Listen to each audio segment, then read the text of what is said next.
Criança morre e outra fica gravemente ferida após acidente no complexo Aloysio Campos. Investigação aponta que menino morto por espancamento era agredido com frequência pela própria mãe. Funcionários do Hospital de Trauma farão paralisação no próximo sábado. E ainda, o desafio de Oliveira Canindé de levar o Atlético de Cajazeiras à classificação na Série D. Hoje é quarta-feira, 25 de novembro de 2020. O Borborema Notícias está no ar.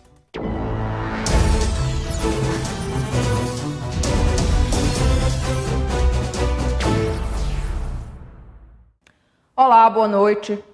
A gente abre o Borborema Notícias de hoje lamentando a morte do pequeno David Luan, de apenas 9 anos, após um acidente que aconteceu ontem no complexo Aloysio Campos. O garoto estava em uma bicicleta com um colega e acabou caindo e sendo atropelado por um ônibus. A outra criança ficou gravemente ferida. Confira como tudo aconteceu. O acidente aconteceu ontem à noite justamente neste local, um dos cruzamentos do bairro Aloysio Campos, e envolveu um ônibus que transportava trabalhadores de uma fábrica do Distrito Industrial e uma bicicleta com 2 crianças. As crianças desciam a rua Tânia Maria de Araújo e o ônibus seguia pela avenida. Quando eles entraram na via, o ônibus passava e os garotos com a bicicleta foram parar embaixo do pneu traseiro. No local, morreu David Luan Machado de Souza, que completaria 10 anos de idade no dia 12 de dezembro. O amigo dele, de 12 anos de idade, foi socorrido em estado grave para o Hospital de Trauma. Observem o estado em que ficou a bicicleta completamente destruída. O médico pediatra e intensivista Eduardo Lira falou sobre a saúde do garoto internado. Deu entrada na UTI às 4 horas da manhã, procedente do centro cirúrgico, vítima de atropelamento, um politraumatismo, de lesão significativa, fratura da tíbia esquerda, foi vista pelo cirurgião vascular, pela cirurgia infantil, pela neurocirurgia e pela ortopedia que fez o procedimento cirúrgico. E após o procedimento cirúrgico ela veio para a UTI, está em cuidados intensivos, está sedada, entubada. David morava nesta casa. A mãe não teve condições de falar sobre o acidente. Moradoras das imediações solicitaram quebra-molas e sinalizações. É muita criança solta à noite aqui e muito fluxo de veículos, muito mesmo. E quem vem em alta velocidade. Muita, aqui parece mais uma pista de Fórmula 1. Se uma certa hora da noite fica insuportável. Eu moro aqui nessa casa aqui do lado, na esquina mesmo, e eu vejo bastante isso. Quem tem criança tem que ficar sempre atento. Tem, bastante. A gente quer um quebra-mola aqui, quer uma iluminação aqui, porque aqui a iluminação daqui é péssima. A gente quer que faça alguma coisa por a gente aqui no Aloysio Campos, nós estamos aqui entregas baratas. A segunda criança atropelada no acidente segue internada na UTI infantil do Hospital de Trauma em estado grave. Em Aroeiras, no Agreste Paraibano, o que era para ser apenas uma bebedeira acabou em confusão e 2 mortes. Paulo Pessoa tem mais detalhes. A tragédia aconteceu na zona rural do município de Aroeiras. Tudo começou durante uma bebedeira, quando 2 homens terminaram se desentendendo. Flávio Galdino da Silva, de 24 anos, e Erivelton Luiz da Silva, de 35 anos. Erivelton teria pego uma faca peixeira e desferido vários golpes contra Flávio, que morreu na hora. Logo em seguida, o homem fugiu, com destino ao distrito Pedro Velho, onde mora a mãe dele. Esse homem foi perseguido por 8 homens que estavam em 5 motocicletas. Ele foi cercado, atingido por disparos de arma de fogo e ainda por golpes de facão. Quem tem mais detalhes a respeito deste caso é o delegado seccional da região, Ilamilton Simplício. Eles, por algum motivo ainda não esclarecido, se desentenderam e o indivíduo, conhecido por Dor, esfaqueou e matou o Flavinho, o dono da casa, que é, no caso, a primeira vítima. O Dor foge para a casa de seus pais, é perseguido por um grupo de pessoas ainda não identificadas e é atingido por um disparo de espingarda e em seguida esfaqueado. Ele, o Dor, ainda é socorrido com vítima para o trauma, porém não sobreviveu. Continua presa na carceragem da Central de Polícia a mãe do menino de 1 ano e 2 meses que foi levado já sem vida para o Hospital da Criança nesta segunda-feira.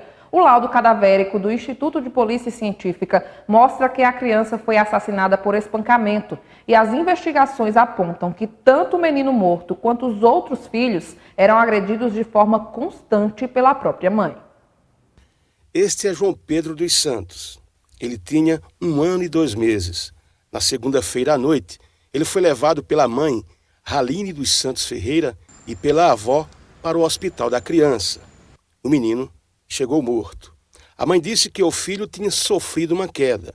Os médicos informaram o caso ao Conselho Tutelar e à Polícia Civil. Durante todo o dia de ontem, as investigações sobre o caso não cessaram. Um laudo cadavérico do Instituto de Polícia Científica confirmou que a polícia já desconfiava. A criança foi morta por espancamento. A mãe, que tem 26 anos de idade, foi presa em flagrante. Conforme o diretor do Núcleo de Medicina e Odontologia Legal, o menino sofreu bastante. Existiam lesões recentes, foram as que justificaram o óbito, né? Nas últimas 24 horas foram as lesões mais contundentes, né? Onde teve todo um descongestionamento torácico, né? Teve infiltrado hemorrágico, teve uma hemorragia interna que foi o que causou o óbito da criança, mas tinha sinais de asfixia. A criança tinha lesão do couro cabeludo até a ponta dos pés, ou seja, por todo o corpo a criança apresentava lesões. Então isso demonstrava que a criança já vinha sendo maltratada há bastante tempo, né?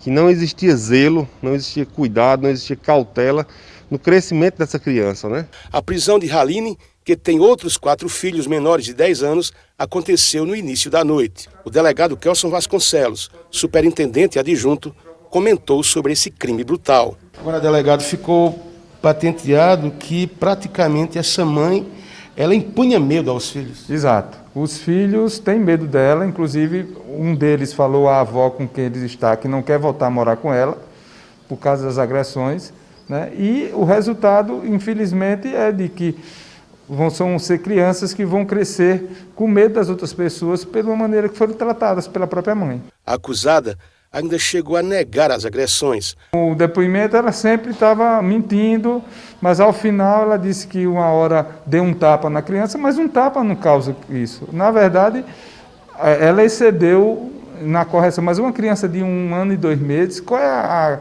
coisa errada que a criança faz para necessitar uma agressão desse tipo? Delegado, e que tipo de crime vai ser imputado a ela? Ela foi tipificada com homicídio doloso com crueldade, qualificadoras.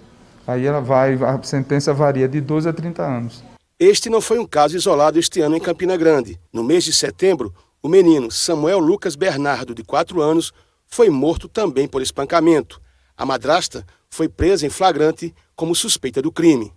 Mudando de assunto, o vice-prefeito de Campina Grande, Anivaldo Ribeiro, foi submetido a uma cirurgia no Hospital Sírio-Libanês em São Paulo e recebeu alta médica nesta quarta-feira. Ele estava internado desde o início do mês e passou por procedimento cirúrgico para o tratamento de diverticulite, doença que atinge a parede interna do intestino. O político campinense deverá continuar em São Paulo por mais alguns dias, onde se recupera bem. Confira no próximo bloco. Servidores do Hospital de Trauma devem realizar paralisação no fim de semana. Até já!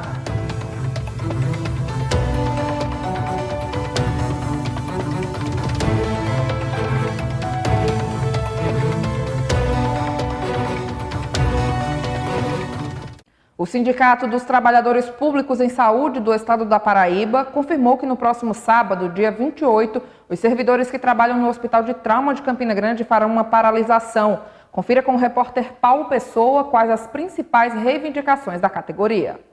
Segundo o Sindicato dos Trabalhadores Públicos em Saúde do Estado da Paraíba, Sindisaúde PB, a paralisação vai acontecer no próximo sábado, dia 28, aqui no Hospital de Trauma de Campina Grande e vai ter a duração de 24 horas. Os motivos são a falta de reajustes para a categoria há 10 anos, assim como o congelamento de gratificações há 12 anos. A presidente do sindicato, Wanda Selle, deu mais detalhes a respeito deste pleito. Nós estamos há 12 anos sem ter um reajuste de uma gratificação de produtividade, vencimentos em média 10 anos, quer dizer, chegou ao limite, não temos mais como trabalhar nas condições que estamos vivendo hoje. E além do mais, muitos casos de Covid, perdemos já muitos colegas, e não existe uma política de valorização do trabalhador. Nós hoje estamos trabalhando por amor à profissão. A valorização ela pode vir a ser estendida a todo o Estado, e nós sempre deixamos bem claro ao governo do Estado, ao secretário de Saúde, que estamos abertos ao diálogo. Tivemos uma só reunião com ele, ele ficou de nos convocar para uma segunda rodada de negociação, e até agora o que vem acontecendo é um silêncio total por parte do governo. Então, eu acho que não tem mais como segurar, a situação está insustentável e vamos parar, na verdade, sábado. Fomos pegos de surpresa com o reajuste só aos efetivos do Hospital de Trauma de João Pessoa, como a todos os codificados do estado da Paraíba. Quer dizer, um desacato, né, aos trabalhadores que já vêm sofrendo há tantos anos sem nenhum reajuste. Pedimos a compreensão mais uma vez da população, que nos ajude, que veja que hoje a nossa situação é muito difícil. E uma pesquisa sobre a Covid-19 tem chamado a atenção de todos. O professor Josemildo Brito, da Universidade Federal de Campina Grande, apontou através de um estudo um aumento de 130% no número de casos da doença na cidade. Realmente, né, os números cresceram bastante na última semana. Campina Grande teve um aumento de 130%, passou de 112 casos para 258. Isso na semana? Na semana, né? A soma de novos casos, né, e aí a gente calcula a taxa de crescimento. Esse crescimento foi de 130%. Foram, portanto, na outra semana quantos casos? 112. E nessa última? 258. Ou seja, um aumento bastante expressivo. Bastante expressivo, né? É um alerta, né, para que possamos manter as medidas protetivas, né? Porque pode ser um indício, né, de uma segunda onda aqui no estado. No estado, por exemplo, o aumento foi de 21% na última semana. Na semana anterior, 15 dias atrás, esse aumento foi de 44% no estado da Paraíba. Ou seja, de acordo com a pesquisa, Campina Grande estaria puxando esse aumento de casos no estado, proporcionalmente. Isso. Campina Grande e João Pessoa, né, que são as duas cidades que pesam mais, né, nesse total acumulado de casos na Paraíba, no estado. Vocês fazem esse acompanhamento há quanto tempo, professor? Desde abril nós fazemos esse acompanhamento e fazemos também as projeções de 7 e 14 dias. A curva estava em declínio antes dessas 2 semanas ou já vinha em um patamar elevado? Sim, estava em declínio. Desde final de julho, começo de agosto, a curva estava em declínio, tanto na Paraíba como em João Pessoa e em Campina Grande. Só que nas últimas semanas, nas últimas 4 semanas, né, o número de novos casos tem aumentado de maneira um pouco alarmante, né, diria assim. Agora eu vou dar uma pequena pausa nas notícias, pois eu tenho aquele recadinho especial. Sabe aquela dúvida quando você gosta de mais um produto na loja e tem que se decidir pelo preço? Nas Óticas Morumbi você leva o que gostou. Você compra uma armação ou um óculos solar e ganha 50% de desconto na segunda peça. É isso mesmo, a segunda peça você compra pela metade do preço. Com esse desconto dá para comprar muito mais. Você não vai ficar com vontade, vai? As Óticas Morumbi estão cheias de novidades quentinhas para você. São armações, óculos esporte, lentes de contato e muito mais. Vai lá conhecer as Óticas Morumbi e aproveitar o bar móvel cheinho de guloseimas e ainda em um ambiente climatizado. Lembrando que essa promoção só é válida para as unidades de Campina Grande, na rua Simeão Leal, 72, e na rua Afonso Campos, 138, Centro. Não fique de fora, corre lá nas Óticas Morumbi, porque a promoção só é até o dia 30 de dezembro. Óticas Morumbi, qualidade que se vê. Veja a seguir, com pouco tempo à frente do Atlético de Cajazeiras, Oliveira Canindé tem desafio de levar Trovão Azul à classificação. E a gente volta falando de futebol. No próximo sábado tem jogo aqui em Campina pela Série C do Campeonato Brasileiro. O 13 vai enfrentar o Vila Nova às 5 da tarde no estádio Amigão. O treinador Márcio Fernandes fala de preparar o time mentalmente, uma vez que não existe mais tempo de preparação técnica.